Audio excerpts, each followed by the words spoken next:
Hello, beautiful people. Welcome back to Beginner English, the podcast. I'm Lucy, and I'm absolutely thrilled to be here with you today. And I'm James. Lucy, before we start, I have to share something funny that happened to me yesterday. Oh no, what did you do this time? Well, I was at the coffee shop, right? And this tourist asked me for directions in broken English.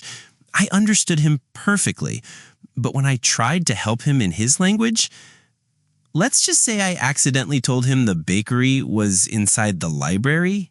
James, you didn't. I did. The poor guy probably spent 20 minutes looking for croissants between the history books. But it got me thinking, how many of our listeners have the exact opposite problem? Oh, you mean understanding English perfectly but feeling like their tongue is tied when they try to speak? Exactly. It's like your brain becomes a Netflix streaming service. You can understand everything perfectly, but when someone asks you to perform, suddenly you're buffering. That's such a perfect analogy. And honestly, it's one of the most common frustrations we hear about from English learners. So today, we're diving deep into this mystery. Why can some people understand English movies, podcasts, and conversations, but then freeze up like a computer when they try to speak? And more importantly, what can you do about it? We've got practical tips, real solutions, and maybe a few embarrassing stories from our own language learning adventures. Plus, Lucy promised to do her impression of someone trying to order food in a foreign language. It's quite the performance. Hey, I thought we agreed you wouldn't mention that. Too late. Our listeners are already excited to hear it. Fine, but only if you promise to share your story about asking for directions to the bathroom in 3 different languages and ending up in a closet. Deal. This is going to be a fun episode, everyone. Grab your favorite drink, get comfortable, and let's solve this speaking puzzle together. All right, James, let's paint a picture for our listeners.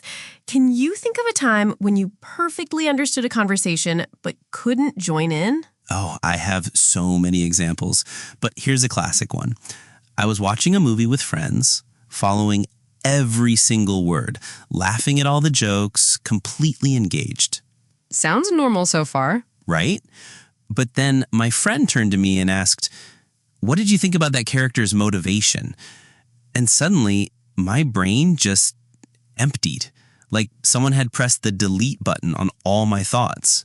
The dreaded question moment. I know that feeling so well. I stood there opening and closing my mouth like a confused fish.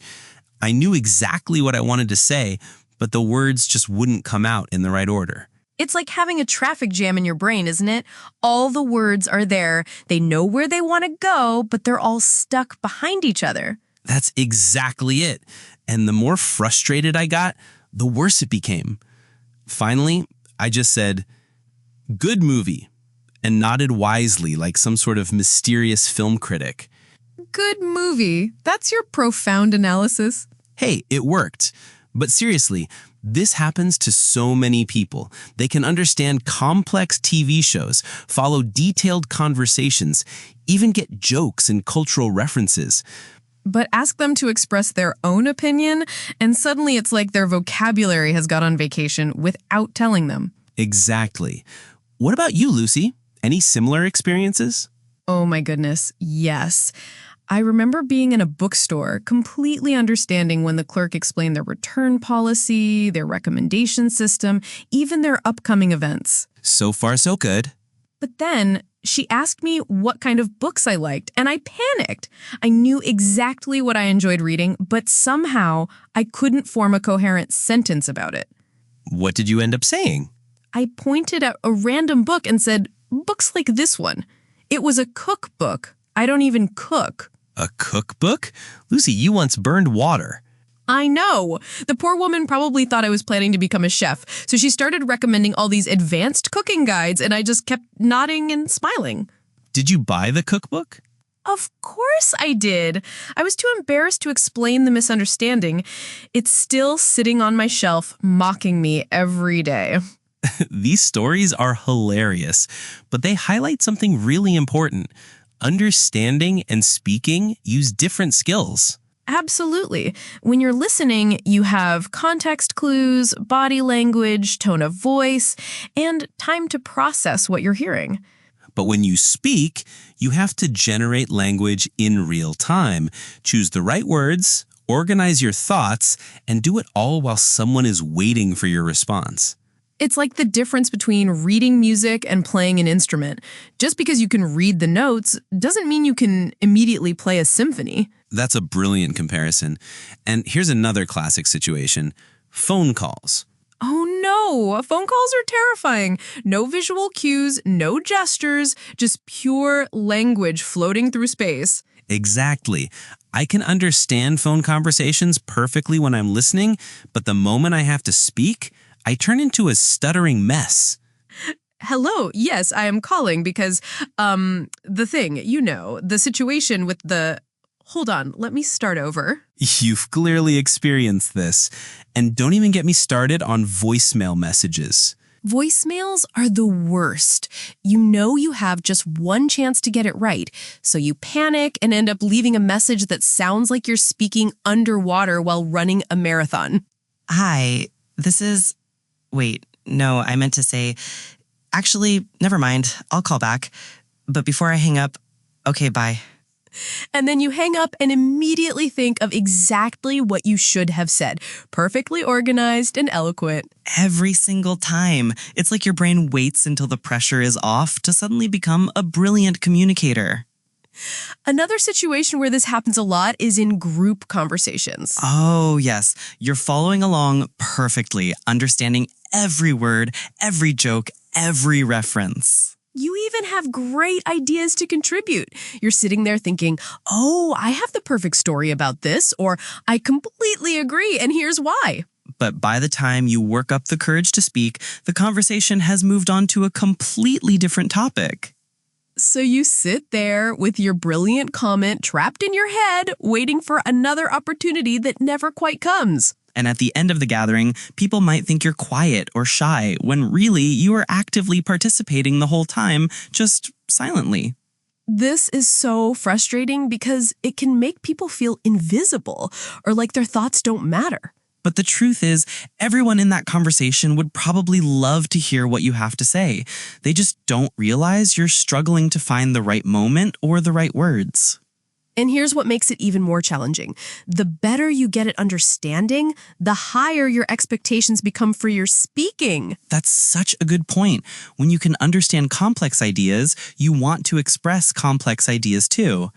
But your speaking skills might still be at a more basic level. So there's this frustrating gap between what you can comprehend and what you can communicate. It's like your brain is a sports car, but your mouth is still learning to drive. Okay, James, let's get to the bottom of this mystery. Why does this happen? What's going on in our brains when we can understand but can't speak? Well, there are actually several reasons, and I think the biggest one is confidence, or rather, the lack of it. Absolutely. When you're listening, you're in a safe space. Nobody expects you to respond immediately. Nobody is judging your grammar or pronunciation. Right. You can take your time to understand. You can replay things in your head. You can even miss a word or two and still follow the general meaning. But speaking, that's live performance time. Suddenly, you're on stage and everyone's watching, waiting for you to say something intelligent. And the fear of making mistakes becomes overwhelming. You start thinking, what if I use the wrong word? What if my grammar is terrible? What if they don't understand my accent? So instead of taking the risk, you just don't speak. It feels safer to stay quiet than to potentially embarrass yourself. But here's the thing, and this is important for everyone listening. Making mistakes is not embarrassing, it's learning. Yes, every mistake is actually your brain figuring out how the language works. It's like building a muscle. Think about it this way. When babies learn to walk, they fall down constantly, but nobody expects them to just give up and crawl forever. That's such a perfect analogy. Language learning is exactly the same. You have to be willing to fall down a few times before you can walk confidently. And another big reason this happens is vocabulary gaps. When you're listening, you might not know every word, but you can often guess the meaning from context. Exactly. If someone says, "I'm going to grab a quick snack from the kitchen," you understand the general idea even if you've never heard the word snack before. But when you want to express the same idea, you need to actively recall that specific word. You can't just guess, you have to produce it from your memory. It's like the difference between recognizing someone's face and remembering their name. Recognition is much easier than recall. So your passive vocabulary, words you understand, is usually much larger than your active vocabulary, words you can use when speaking. And this creates a frustrating situation where you think, "I should be able to say this. I understand it perfectly when others say it." Right, but understanding and producing language are two completely different skills that develop at different speeds. There's also the speed factor. When you're listening, you can process language at your own pace, even if it feels fast. But when speaking, you feel pressure to respond quickly. You don't want to leave awkward silences, so you panic and either say nothing or blurt out the first thing that comes to mind. And often that first thing isn't what you really wanted to say. It's just whatever your brain could grab fastest. Then you walk away thinking, why did I say that? That's not what I meant at all. Another factor is perfectionism. Many English learners are used to being good at things, so the idea of being imperfect at speaking feels uncomfortable. Yes, in their native language, they might be eloquent, funny, intelligent speakers. But in English, they feel like they sound boring or stupid, so they choose silence over the risk of not sounding like their true selves. But here's what's interesting. Native speakers make mistakes all the time. We stumble over words, forget what we were saying, use the wrong grammar. Absolutely. Just yesterday, I meant to say, I'm going to the grocery store, but somehow it came out as, I'm growing to the grocery store. Growing to the grocery store? That's actually kind of poetic. Right? Language is messy, even for native speakers. The difference is we just laugh it off and keep talking. There's also something called analysis paralysis. When you understand a language well, you start overthinking every sentence before you speak. Oh, this is so real. You're mentally checking your grammar, searching for the perfect word, considering different ways to phrase something. And while you're doing all that mental gymnastics, the conversation moves on without you. It's like being a perfectionist chef who spends so long deciding on ingredients that the dinner guests go home hungry. Sometimes good enough is better than perfect but never spoken. And here's something many people don't realize. Your speaking skills are actually developing while you listen, even if you don't notice it. That's true. Every time you understand a new phrase or expression, your brain is filing it away for future use. The problem is, many learners don't give their speaking skills a chance to catch up. They avoid speaking practice because it feels too difficult. But avoidance just makes the gap bigger. It's like understanding how to drive by watching others, but never actually getting behind the wheel. All right, enough about the problem. Let's talk solutions. James, what's the first practical tip you'd give to someone who understands English but struggles to speak? Start small and start alone. You don't need an audience to practice speaking. Talk to yourself. And before you say that sounds crazy, remember that athletes practice alone all the time. I love this advice. Talking to yourself removes all the pressure. There's no judgment, no time limits, no one waiting for your response. Exactly. Try narrating your daily activities in English. Now I'm making coffee. The water is boiling. I'm adding 2 spoons of sugar. It sounds simple, but it's actually brilliant.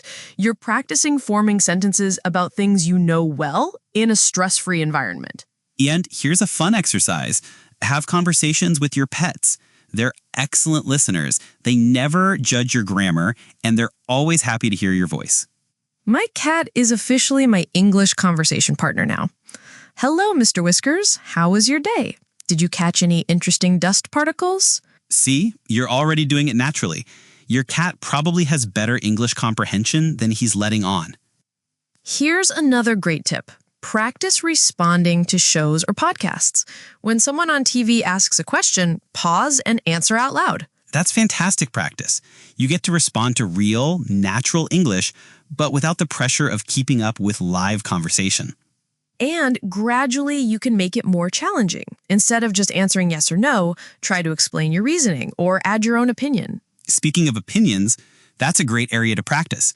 Start with simple topics you feel strongly about. Like your favorite food, your best vacation, or why you love your hometown. When you care about the topic, words tend to flow more naturally. Absolutely. Passion can overcome a lot of language barriers. I've seen beginners become surprisingly eloquent when talking about their hobbies. Here's a technique I call the building blocks method. Start with one simple sentence, then gradually add more information. Can you give us an example? Sure. Start with, I like pizza. Then build, I like pizza with mushrooms. I like pizza with mushrooms and cheese. I like pizza with mushrooms and cheese because it tastes amazing. That's brilliant. Each sentence builds on the previous one, so you're practicing expanding your thoughts naturally. And you can do this with any topic. I work in an office. I work in an office downtown. I work in an office downtown, and I take the bus there every morning. This also helps with one of the biggest speaking challenges, organizing your thoughts in real time. Exactly. Instead of trying to create perfect, complex sentences immediately, you learn to build them step by step. Here's another practical tip.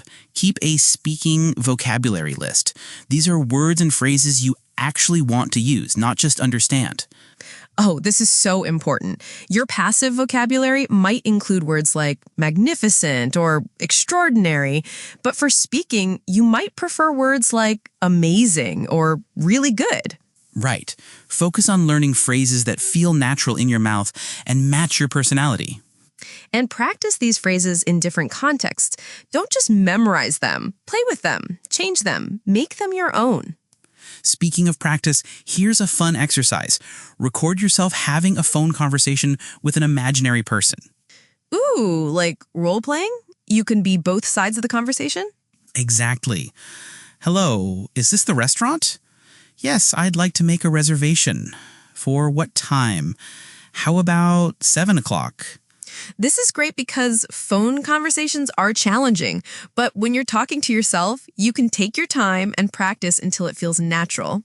And you can listen to your recording afterward to identify areas you want to improve without any embarrassment. Here's something that really helps with confidence. Prepare some go-to phrases for common situations. Like conversation starters, ways to ask for clarification, or polite ways to end a conversation. Exactly. Having these ready-made phrases gives you confidence because you know you always have something to say. For example, that's interesting. Can you tell me more about that? Or, I'm not sure I understand. Could you explain it differently? Or even simple things like, let me think about that for a second, when you need time to organize your thoughts. These phrases buy you time and keep the conversation flowing while you prepare what you really want to say. Another great technique is shadowing, listening to English content and repeating it immediately, like an echo. We've talked about shadowing before on the podcast, but it's especially helpful for this problem because it bridges the gap between understanding and speaking. You're training your mouth to move with English sounds and rhythms while your brain processes meaning at the same time. Start with content that's slightly below your understanding level so you can focus on speaking rather than comprehension. And here's a mindset shift that can change everything. Stop trying to translate from your native language. Yes, this is huge. When you translate in your head, you're adding an extra step that slows you down and often creates awkward sentences.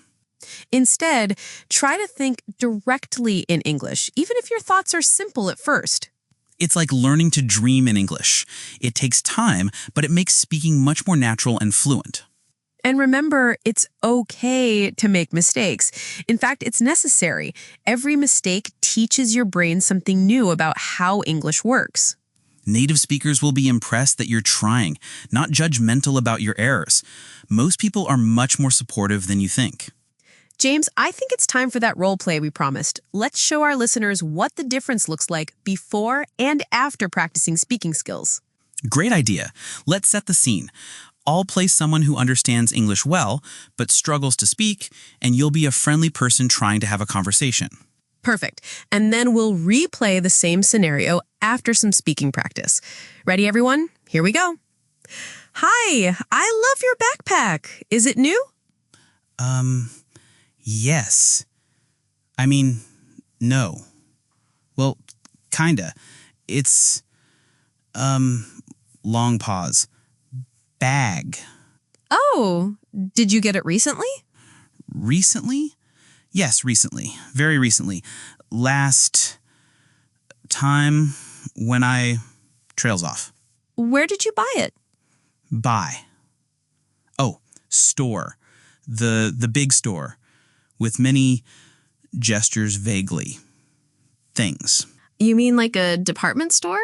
Department, yes. Relieved department store. A very good store. I like it, the store. What made you choose this particular backpack?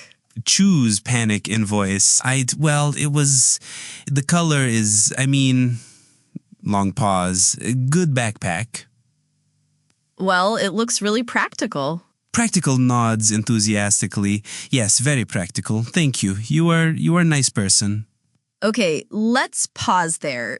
James, that was painfully realistic. I know, I could feel the panic even while acting it out.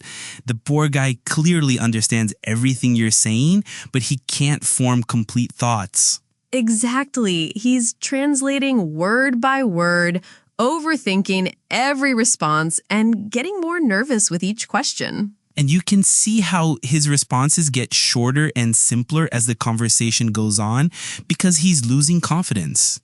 But he's actually trying, which is great. Now let's see the same conversation after some speaking practice. Right, same person, same situation, but now he's been working on his speaking skills. Here we go. Hi, I love your backpack. Is it new? Thank you. Actually, I bought it last weekend. I was looking for something bigger than my old one. Oh, did you get it recently? Yes, just a few days ago. I needed something for work because I carry a lot of books and my laptop. Where did you buy it? At that big department store downtown, the one near the subway station, they had a really good selection. What made you choose this particular backpack? Well, I liked the color, and it has lots of pockets for organizing things, plus it was on sale. I'm always happy when I find a good deal. Well, it looks really practical. Thanks. I'm really happy with it. The only problem is now I want to fill it with new books, which my wallet definitely doesn't appreciate. Wow, what a difference. James, that was like watching two completely different people. Right? Same level of English understanding, but totally different speaking confidence and ability. In the first version, he was stuck in single-word answers and broken phrases. In the second version, he's having a natural, flowing conversation. And notice how in the second version, he's not just answering questions, he's adding extra information, making jokes, and keeping the conversation interesting. Exactly. He went from good backpack to the only problem is now I want to fill it with new books, which my wallet definitely doesn't appreciate. That's the power of practice. He learned to relax, think in English instead of translating, and trust that he doesn't need perfect grammar to communicate effectively. And see how much more enjoyable the conversation became? In the first version, I was struggling to keep it going. In the second version, it felt natural and fun. This shows that speaking practice doesn't just help the learner, it makes conversations better for everyone involved. And notice that his English wasn't perfect in the second version either. He used simple vocabulary and straightforward grammar. But it was effective. Perfect grammar isn't the goal. Clear communication is the goal. Plus, he showed personality. The joke about his wallet, the enthusiasm about finding a good deal, that's what makes conversations memorable. That's such an important point. When you're comfortable speaking, your real personality can shine through, even in a second language. And that's when English stops being just a subject you're studying and starts being a tool for connecting with people. Lucy, as we wrap up today's episode, I want to share something important with everyone listening. What's that, James? If you understand this podcast, if you've been following our conversation and laughing at our jokes, then you already have incredible English skills. That's so true. Understanding natural, fast-paced conversation between native speakers is actually... So be patient with yourself, celebrate small victories, and remember that every word you speak is progress. Your English is already amazing. Your speaking skills just need some time to catch up with your understanding. And we believe in you completely. You have everything you need to succeed. You just need to give yourself permission to be imperfect while you learn. Before we go, let's do one quick exercise together. Everyone listening, I want you to say out loud, I understand English, and I'm learning to speak it confidently. Go ahead, say it with us. I understand English, and I'm learning to speak it confidently. How did that feel? That was you speaking English. You just participated in our conversation. And that's exactly how you build speaking skills. One sentence at a time, one conversation at a time, one day at a time. Thank you for joining us today, and thank you for being brave enough to work on your English speaking skills. Remember, understanding English but struggling to speak is completely normal, temporary, and absolutely fixable. Keep listening, keep practicing, and most importantly, keep speaking, even if it feels scary at first. We'll be here cheering you on every step of the way. This is Lucy And James. from Beginner English, the podcast. Keep speaking, keep growing, and we'll see you next time.